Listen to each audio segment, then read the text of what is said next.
Melliodora is a permaculture demonstration property that's been influencing a global sustainability movement for over 3 decades. David Holmgren is the co-founder of permaculture, a grassroots model for sustainable living. This is the property where David and his partner Sue have trialled theories of organic farming, ecological building and community-centred living through practical trial and error. Back in the 1970s, when I was asked what is permaculture, I used to find that a really hard question to put in a few words, because in a way it's a theory of everything. It starts with gardening and how we provide basic things for ourselves, a deep sustainability framework for how we progressively reorganise our lives and through that society. The property produces veggies, fruit, nuts, eggs, cheese, honey and even mushrooms.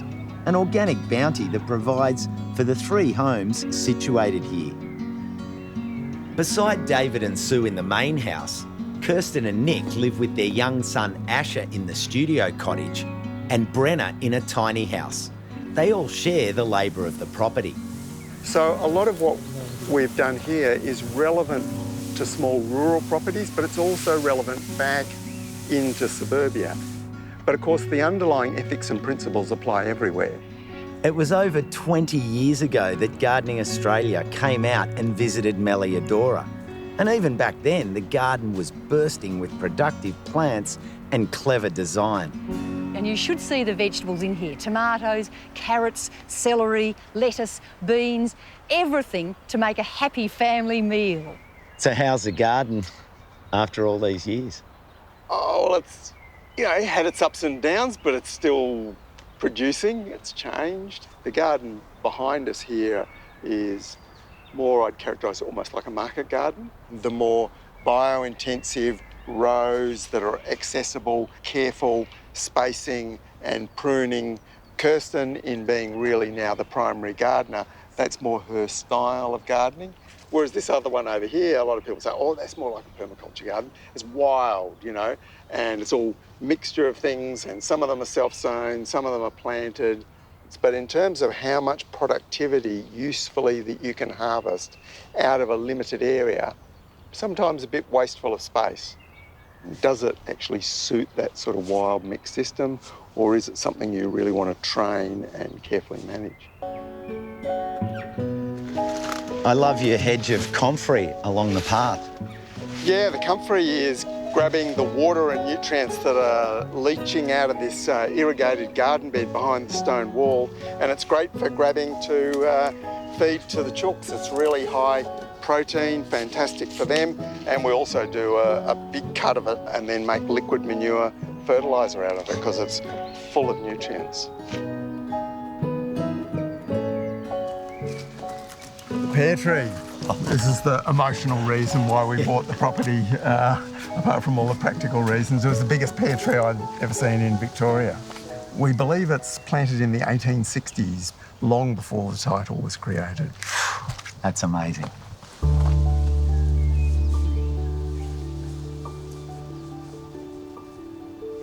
The property's designed to make the most of natural systems to minimise waste. And the animals here are a big part of that. All the animals we have here are producer animals rather than consumer animals. The chooks, of course, give us eggs every day, and occasionally we have meat from them. The goats give us milk, from which we make cheese and yogurt. The geese do control of the orchard growth and re-fertilise. You ready, Ash? Yeah. A sec, I just need to untangle this. Yeah, I'm ready. It's really important to have a close relationship to your animals, your working animals, because it's a give and take thing. They're giving you a lot and they need a lot back. Every day, the goats are led to the public land adjacent to the property.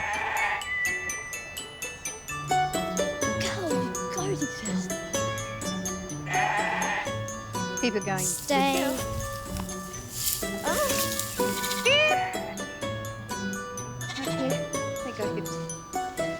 Along with tree planting to shade out the blackberries, the goats are an integral part of their long-term land management system. Using only manual labour and no chemicals, the fire-prone blackberries have gradually been replaced with 20 bunya pines. Mostly planted in the late 80s, early 90s, when we first started working on Melliodora and on this public land, planting trees to shade out the blackberries. And what was your reason behind planting them? Oh, I just love bunya pines, and I knew they would survive the frosts here in spite of them coming from Queensland. They're Australia's great nut-producing tree. We've been waiting for nuts for a long time, but they're producing cones, and then there'll be nuts inside of those.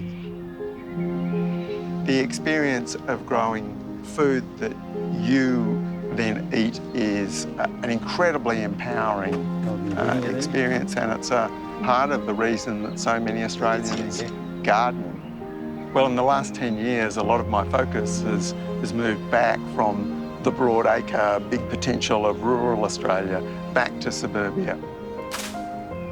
Suburbia has that sweet point between the capacity to be self-reliant that we associate with rural areas and the connection and collective capacity that we associate with cities.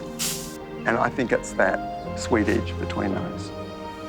David, Sue and the Melliodora community have inspired people from all over the world to reduce waste, change habits and explore new ways of living sustainably. It just goes to show that small local actions can spawn huge global change.